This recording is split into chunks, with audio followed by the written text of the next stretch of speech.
Sympathy, tenderness,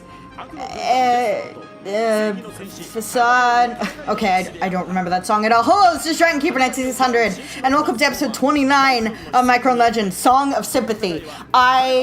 It's been a while since I watched Micron Legend. I've been busy with grad school, and there have been a few weeks where I've had other videos, but they've been movie reviews, and basically my schedule's been packed. But I finally have enough free time to actually sit down and watch this anime stuff. That probably will not happen often. In fact, it'll probably happen less often as the school year goes on. But regardless, I figured I might as well try to make some progress with Micron Legend. Presumably, I might have more time once, Robots in the Skies and, Titan's Return, wrap up, since probably it'll be a few months before we get, any, like, Cyberverse episodes. Considering we haven't seen any footage of the show at all up till now, it'll be really surprising if they spring it on us in, like, February or so. Like, I would be shocked if it was ready that early. It's like, you guys have been really secretive about this, and I'm concerned. Oh my headmistress would just die. Anyway. So, as you recall, we were on a two-parter, so last episode was part one of the confrontation for the Astro Blaster, which is a great time to take a multi-week break, right? In between parts of a multi-part episode. Oh well.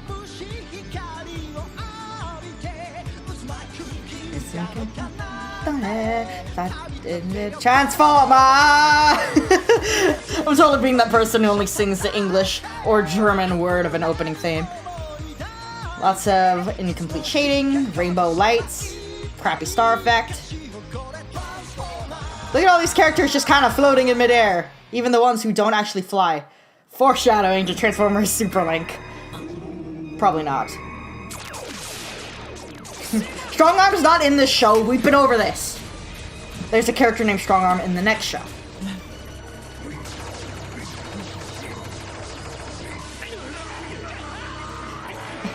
That's Shockwave's mantra to get himself psyched up every day. Wave!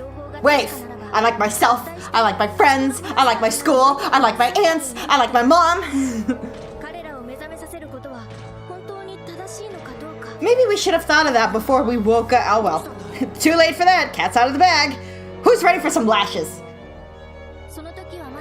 It was explained to me in the commentary for Pirates of the Caribbean, Dead Man's Chest, that that's actually what the phrase "cat's out of the bag" refers to. The cat of nine tails.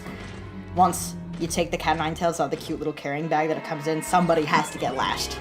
That's what that's what that phrase means. It has nothing to do with felines. There he goes! Bring him down! We've got 3 robots here. How are none of you armed?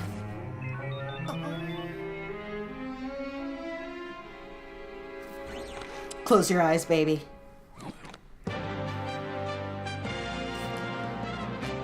So, they were trying to talk down this Micron, whose name I do not remember. A glomp! That's how to soothe the savage beast. No. Why is RC here instead of with Alexa? What?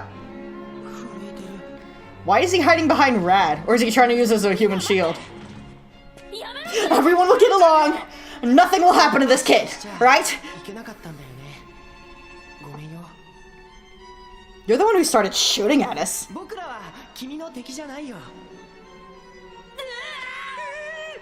See? Look at us. We're pansies. Please don't shoot us. That's all we're saying. Yep.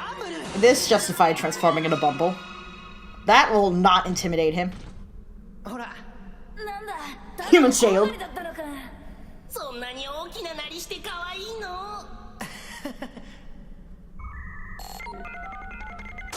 Dial-up noise. Thank God on phones nowadays you don't hear that noise. Especially not when you're logging into the internet. Woof. That was outdated even when I was a kid.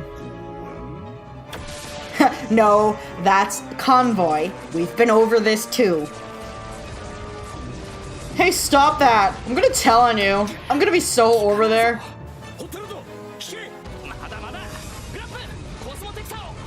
It didn't affect the enemy shockwave.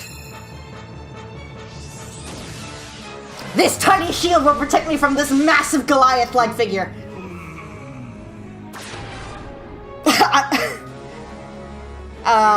So that's a pretty drastic size change. I was so much to be punched him, and he's just like submerged hot rod into the beach with like the shield on top, just.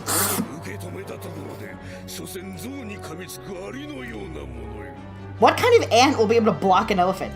Look, he's already shrunk considerably. Now he's only twice Hot Rod's height.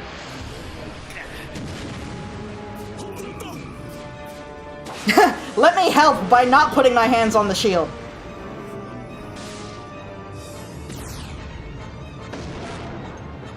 My foot is suddenly huge! Man, I thought it would at least be 2 episodes before he started drastically changing size. Maybe we should have been attacking them while Shockwave was doing things. That way they would have been overwhelmed. I suddenly Convoy forgot what he was doing. This isn't really a line, more like a clustering.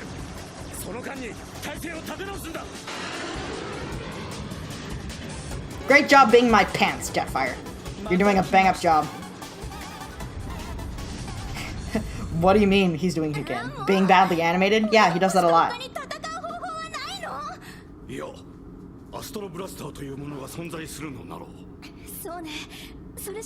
That's kind of a big chance to rely on for this battle. What if Doubleface is telling the truth? Our victory depends on that! I mean, he is, but, like, would you have guessed that that was what was happening?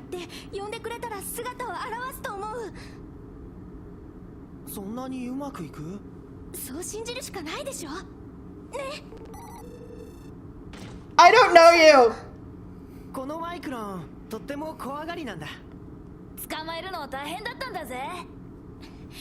Yeah, he almost killed us. You want to get a burger?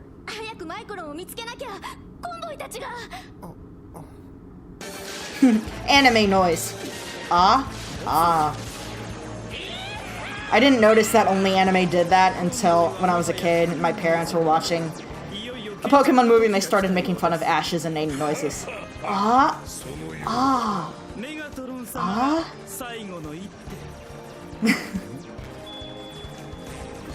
I don't know why anime does that. When did you go to the sky?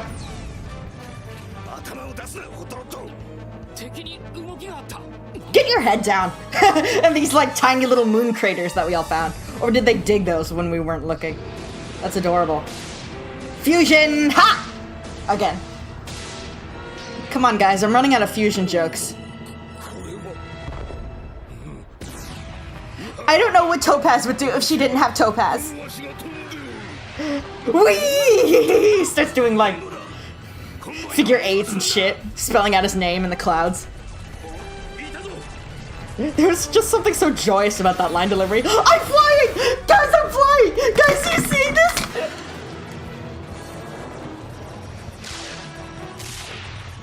You're not special, Convoy! Well, I am aerodynamic. Also, explain to me how an aircraft carrier was able to fuse with a single tank, and the tank parts seem to be bigger than the aircraft carrier parts.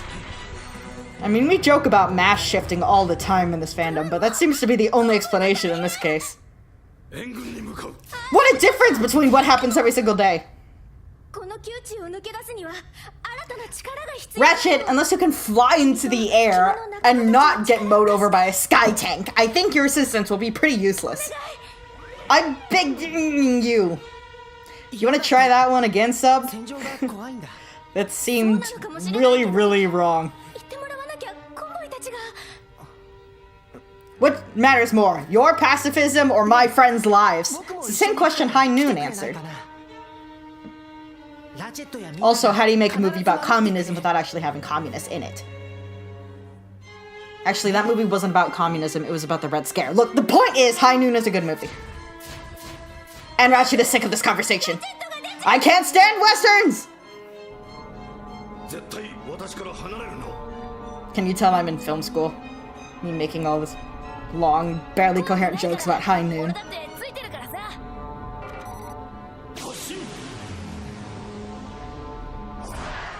Hey, I didn't say you kids could come along. That was a good effect. That's A+. It makes the ground bridge effect on RID look like a small puddle of drool on my pillow.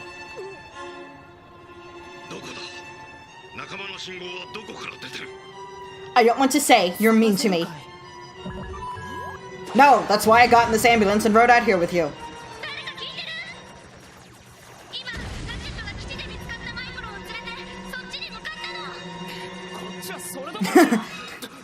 I'm a little busy at the moment! Starscream couldn't decide if he wanted to be a jet or a person today, so he just kind of... Starscream, pick a mode and stick with it! Being in between modes does not make you a triple changer. Can it please, though? No! No, it can't, Starscream. We already explained this to G1 Skyfire.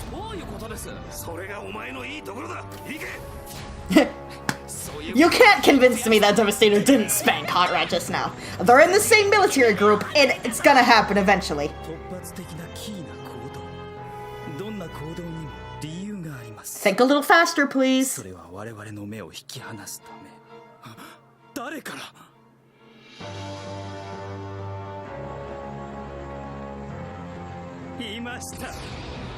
Boy, having eyes in the sky is a really useful strategy, and it's only due to Megatron's incompetence as a leader that the Decepticons didn't win this war back before the dinosaurs went extinct. By the way, they have a pain count on the TF Wiki site for phrases in Transformers Energon or Superlink that get repeated over and over. I'll be your opponent is one that they do for Superlink. So like every time in an episode someone says, I'll be your opponent, or some variant of that, they count it. You could make a pretty good drinking game of that. You'd be dead, but you know, being blackout drunk is the best way to watch Energon. Get off! Knob!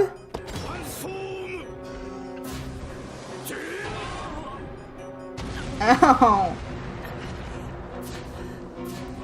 Yo, we've already established how wimpy Thrust is. It's pretty embarrassing he was able to do the Nala Pinja move with Silverbolt there. Pokemon background! I don't like that idea. Oh, okay. I guess we'll think of something else to do.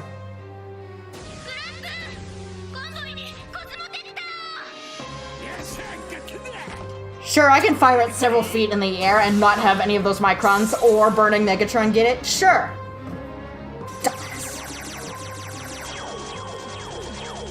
Ah! Video game lasers! They're getting closer and closer in even rows! Oh, someone fired a signal flare. Oh no, that's a shield! Oh god, I just barely caught it. You didn't have to twirl it.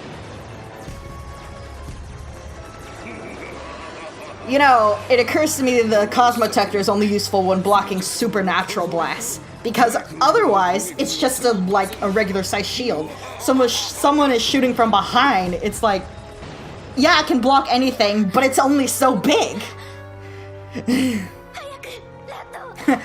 Is Alexa practicing for her, perfume commercial with that shot? What was with the extreme zoom in?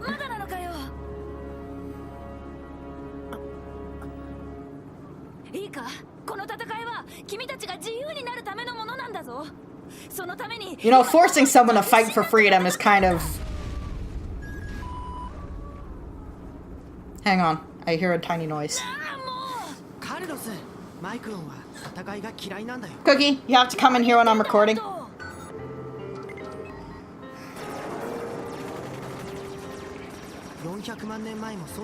Uh-huh. Sure, I remember over 4 million years ago. Here's the twist. He actually does.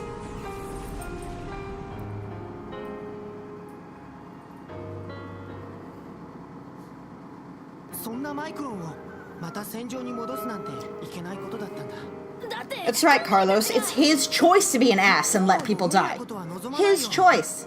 Hang on. Cookie, come here. Come here, Cookie.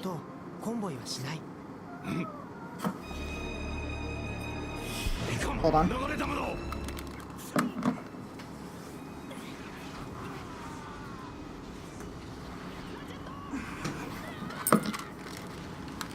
Okay, what were we talking about? Ratchet got ganked? That's nice. Sorry, I thought it was better to be here and, like, shut up the dog instead of just ignore her and keep rolling and have her making tiny sounds for the video. Okay, I was looking away for a few seconds, and even I noticed that they reused that shot. Come on, if you can not pay attention to the show and still notice shit like that, you're reusing too many shots. Yeah, the rocks disintegrated when they landed on me.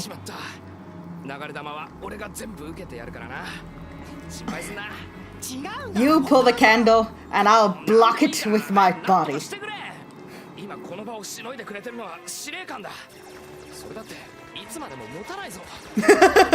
So we should probably do something about it in the next few minutes, maybe.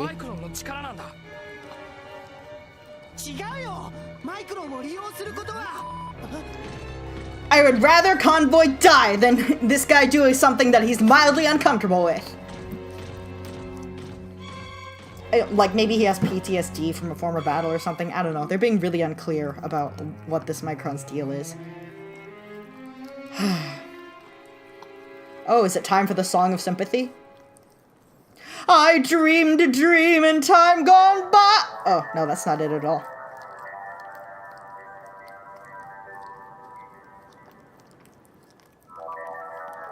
What is it with anime and singing? It's always singing that powers up the super small, adorable critters that with supernatural powers.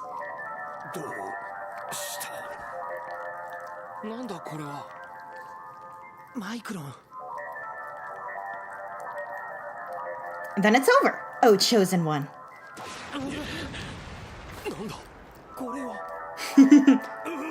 Pinned ya! Demolisher and Devastator are trying out for the new hit TV show, Will It Fit? Not appropriate for the Lugia song, guys.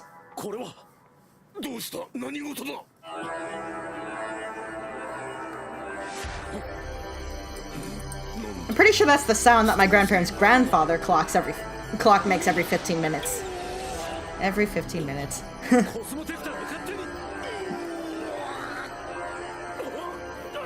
Oh my god, what's happening? Why this? It occurs to me, Convoy, that you were holding the shield upside down in that shot.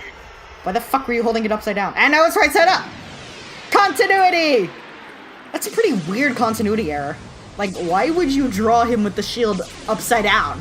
You have to know that it was upside down when you looked at the character model, right? Like, why would it even occur to you to make that mistake? My eyeballs are wiggling! Yeah, that was a pretty good take. We can use it. Whatever. What? It's okay with him. You really, really want Convoy to die just to make a point, don't you? Or something. I'm trying to laugh and act smug when I really have no fucking clue what just happened. The song has been sung. And the pirates must unite or something. Whatever.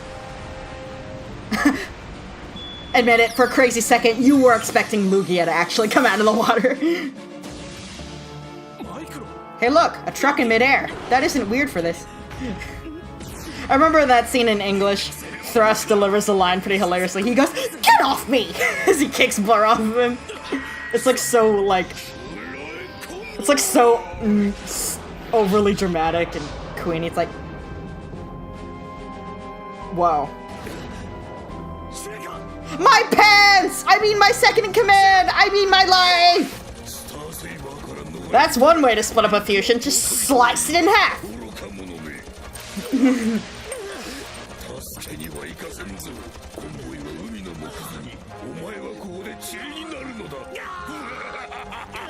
Fly away from the blast, you idiot! Yeah!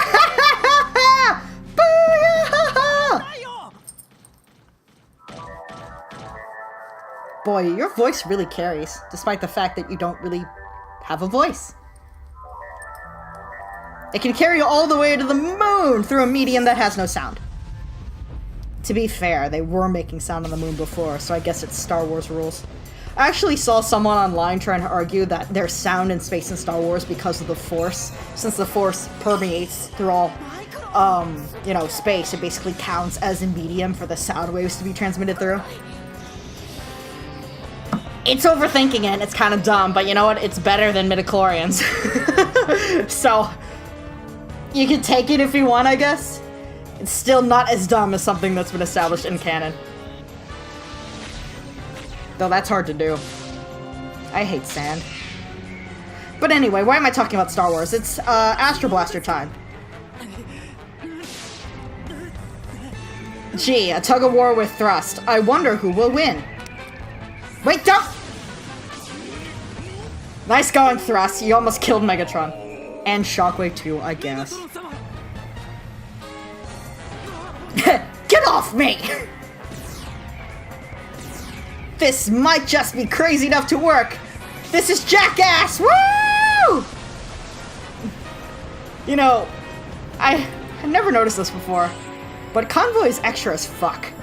Fusing with Jetfire midair, using the ricochet from the Astro Blaster to not fall to your death. Like descending into the sea that has been blown dry by the resulting blast. And using the laser blast to slow your descent? Like, what the fuck, Convoy? They teach you to be this extra at the Cybertron Academy? What's with the dismay music? This is a really cool thing that just happened. Music not matching the tone.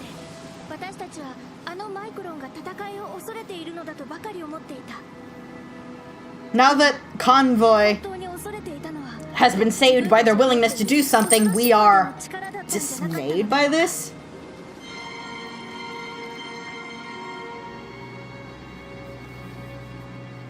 You ever have that fear that you might accidentally trip and blow up a micronation?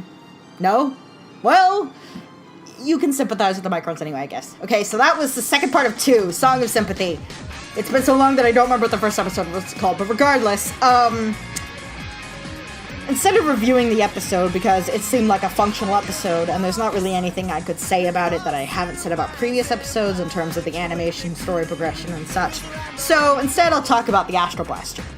The Astro Blaster's English equivalent is called the Requiem Blaster, and the Requiem Blaster is actually in the Align continuity, like several aspects of Micron Legend are, or Armada are. And the Requiem Blaster is actually the weapon that Megatronus used to kill Solus Prime, and the backstory with the original 13.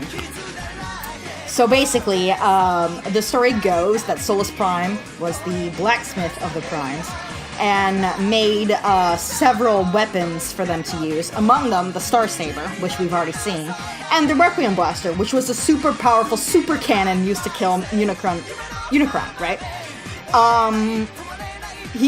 Megatronus is the one who convinced Solus Prime to make this weapon, which makes it even more ironic. Within a fit of rage, he killed her with it.